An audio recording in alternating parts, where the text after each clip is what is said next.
Hey all, this is David Ducker coming back at you, and today I'm going to be talking about goblins, probably my favorite race, and I'm going to be describing how I use them in my settings, in my RPG games. Goblins in my game are also known as hobgoblins, which is a horrible racial slur.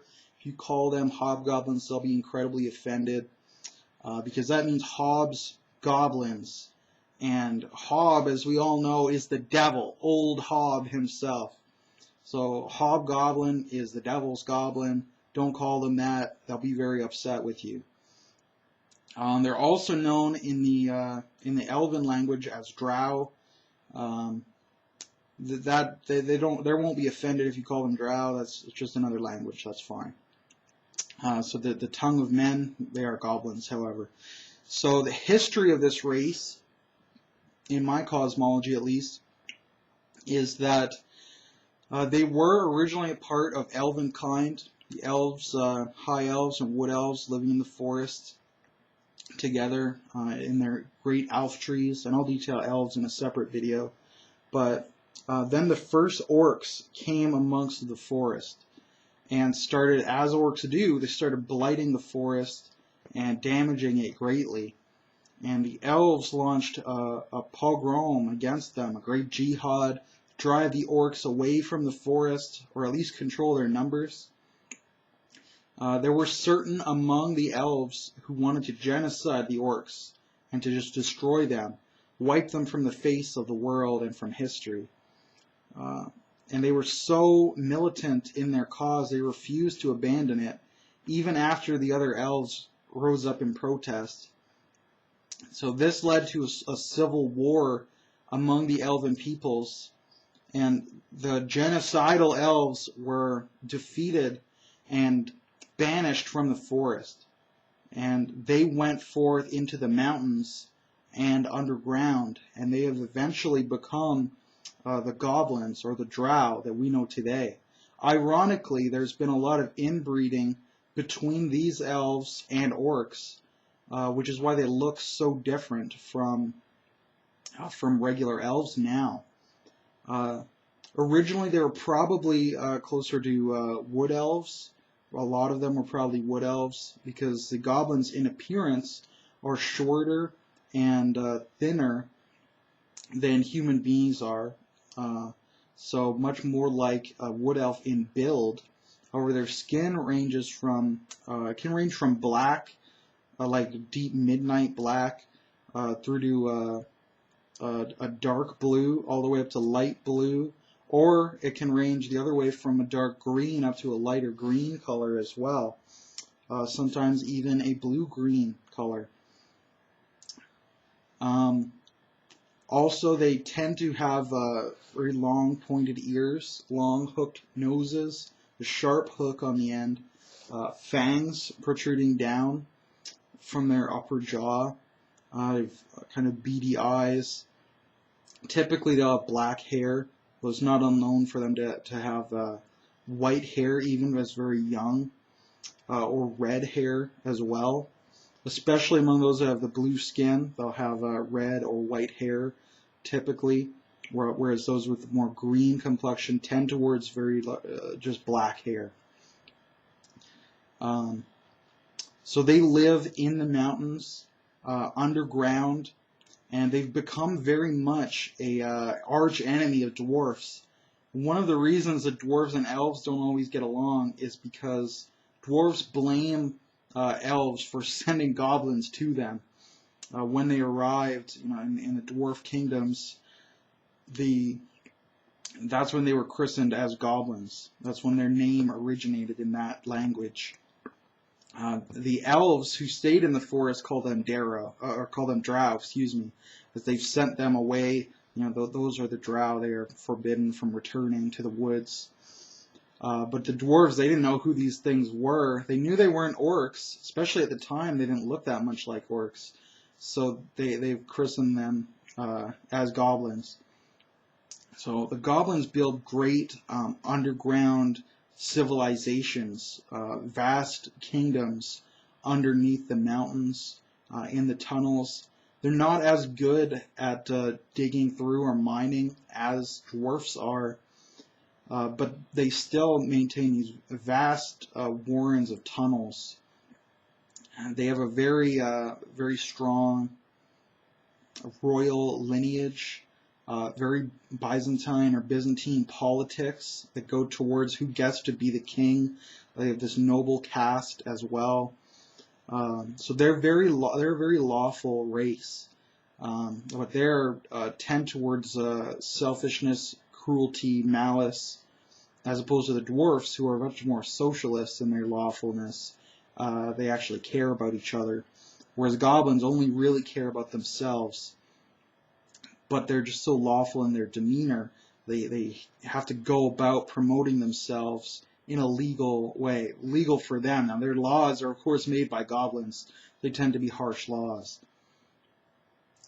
So, again, very similar to dwarfs in that, as far as their food goes, they tend to grow mushrooms underground.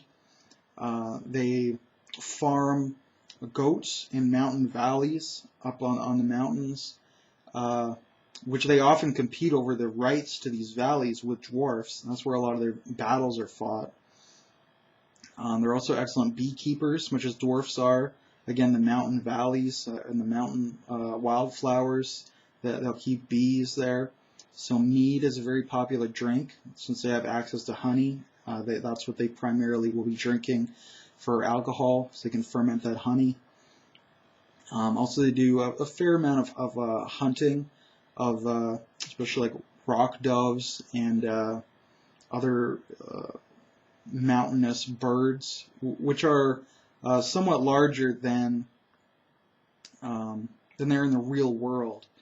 Think of like a dire pigeon, perhaps, nesting up among the high cliffs. Goblins and dwarfs alike will both hunt these creatures, or even farm them to a certain extent, keep them up in eyries, high in the mountains and caves.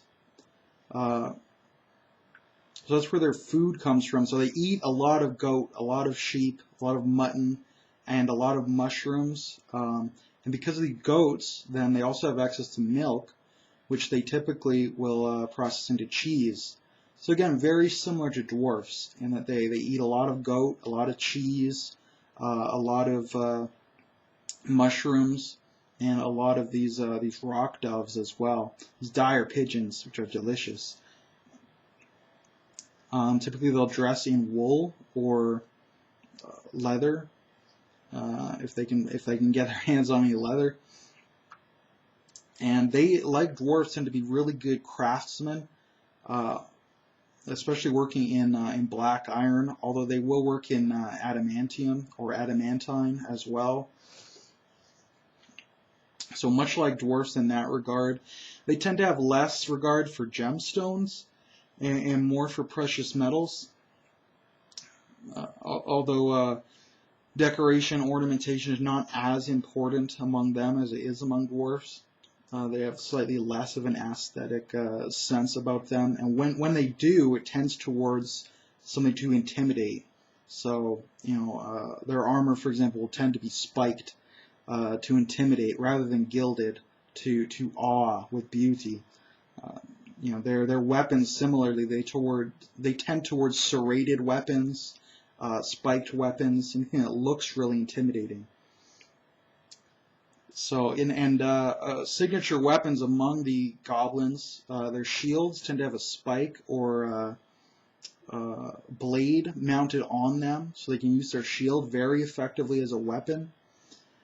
Also, their signature weapon is probably the war pick.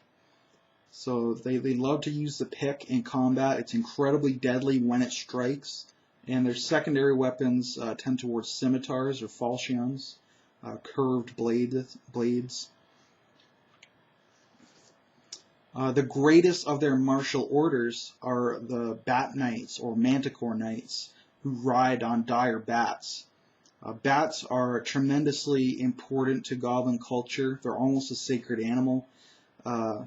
Goblins really aspire to be much like the bat in that they live in caves, they live underground, in safety, in numbers, but they can soar free out into the night at any point. So they have this great contrast of group defense and individual flight, individual ability to rise up and fly high. So bats are very important, as well as manticores, another very important animal to them. Of course, the manticores are virtually impossible to tame, so they kind of admire manticores as the uber predator, but they cannot really tame them, so they have to admire them from afar. So many of their standards will bear bats or manticores upon them. They tend to be more arcane in their magical aptitude. They do have some clerics, but they tend towards more arcane magic, especially working towards divinations, which they can use to help them in their scheming and their politicking, as well as illusions and transmutations. Anything that's very much sophisticated magic, that's what they will tend towards. Something that can help them with information or with the manipulation of information. In battle, they rely upon their martial troops. So their wizards don't really need to fight in battle. They need to manipulate soldiers to fight for them. Like I said, they make great armor, great weapons, and they have the Order of the Manticore, the Bat Knights. So they have great martial power, but who controls that martial power is up to politicking. So that's why their wizards tend towards specializing in politics, if they can. Of course, rogues, very important to them as well. They're very, very good with locks and with traps and with stealth, especially with traps to defend their fortresses, their underground castles, fortresses, communities. So they'll have traps that are typically, ones they can enable or disable from within the city itself. So if you're going in and you're not expected and you're not invited, you're going to have a lot of trouble with traps. But they'll disable the traps if friends are coming, or if, of course, they themselves are leaving, going out. So traps, very important. Of course, poisons, very important with all their politics, trying to poison each other to get ahead, eliminate rivals. Unbelievably important. So rogues are very, very important to their culture as well. As far as clerics, they tend towards making hard decisions and making those decisions as palatable as possible. They're very, very harsh. They're very lawful. They're very dogmatic.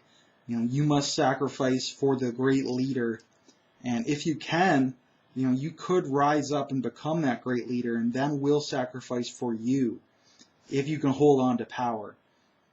So the clerics are all about this, about the powerful leaders, and who's a more powerful leader than their god? Now their god, of course, varies by setting. If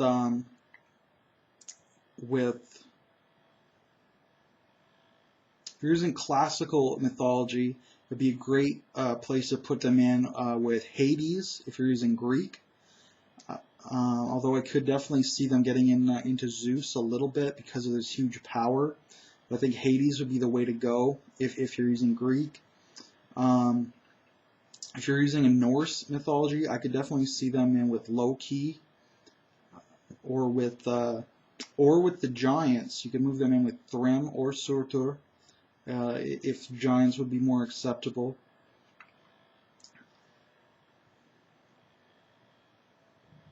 Yeah, I was just trying to think if there's any good Warhammer deities I'd plug in, but I'd have to give it too much thought to ramble about quickly. So clerics are important to them, although they're secondary to their wizards.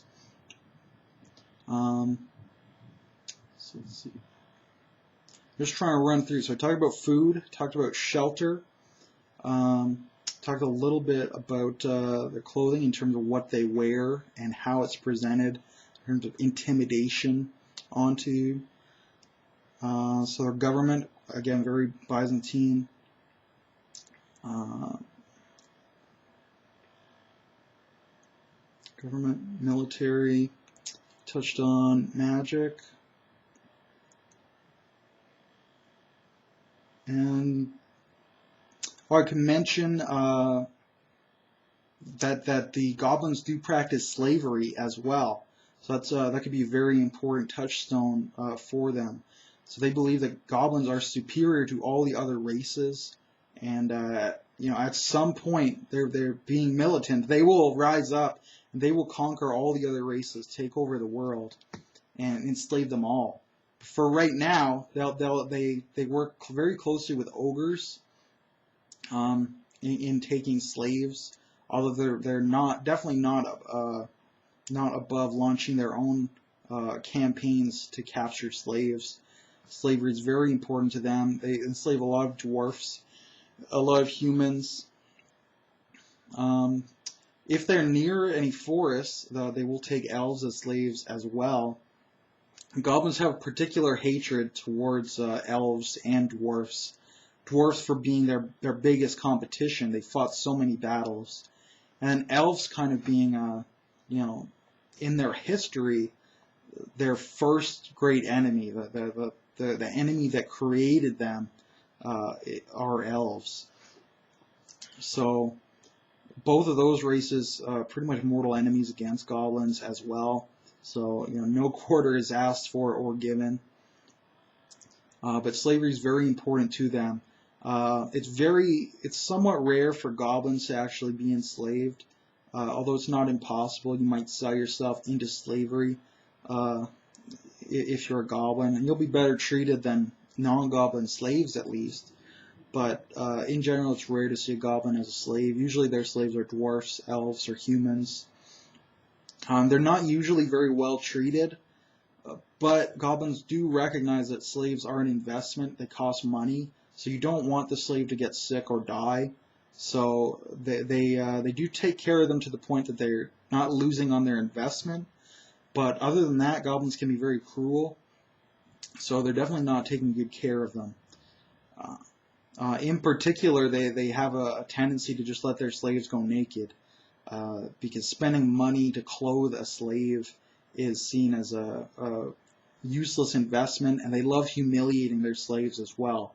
So just leaving them naked, forcing them to go about their business naked is a way of embarrassing and humiliating them, and that doesn't cost them money, and in fact saves them a tiny bit of money. So goblins love that. They're also big on branding their slaves, and that's one of the pains, physical pains they can inflict on a slave without losing very much productivity out of them. So that's a big deal for goblins as well. I think that's about it for goblins. As I said, also known as the drow in the tongue of the elves, or also known as hobgoblins if you really want to piss them off. So I'd love to hear your thoughts on this mode of goblin. I'd love to hear your thoughts on how you do goblins or drow or hobgoblins. Leave that in the comments below. For right now, though, I'm going to be signing off, and everybody have a good day.